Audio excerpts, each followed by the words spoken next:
আমার 1975 সালের 7ই নভেম্বরের কথা মনে পড়ে। তখন আমি বুয়েটে 3rd ইয়ারে পড়ি এবং আমরা 7ই নভেম্বর সকালবেলা বুয়েটের বেশ কিছু ছেলেরা আমরা মিছিল করে একসাথে আমরা ক্যান্টনমেন্টের দিকে রওনা হয়েছিলাম স্লোগান দিতে দিতে যে জনগণ এবং সেনাবাহিনী ভাই ভাই। আমার সেই দিনটা আজও মনে পড়ে যে সেই দিন আমি সেনাবাহিনী নিয়ে কতটা গর্ববোধ করেছিলাম যে এই সেনাবাহিনী, আমরা তখন জানতাম যে এই সেনাবাহিনী ভারতীয় আগ্রাসন থেকে রক্ষা করেছে 7ই নভেম্বরে বাংলাদেশকে।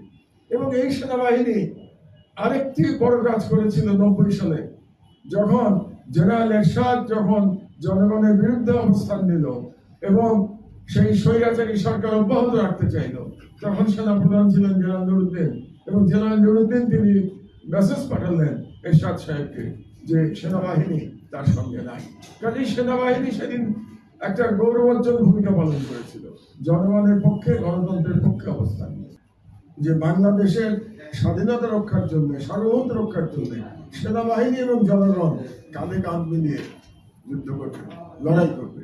তার একটি এক্সাম্পল আমি দিতে পারি।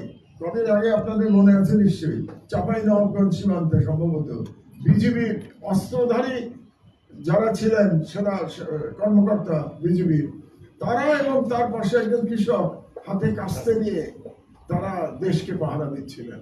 কত অসাধারণ দৃশ্য ভেবে দেখুন। একটি গ্রামের কৃষক, শরীর স্বাস্থ্য অত্যন্ত খারাপ, আমি যেমন কোনো লম্বা চওড়া মানুষ না, আমার থেকে রোগা, সম্ভবত হাইটেও আমার থেকে কম, এবং লুঙ্গি পরা একজন কৃষক কাস্তে নিয়ে সে তার সীমান্ত পাহারা দিচ্ছে।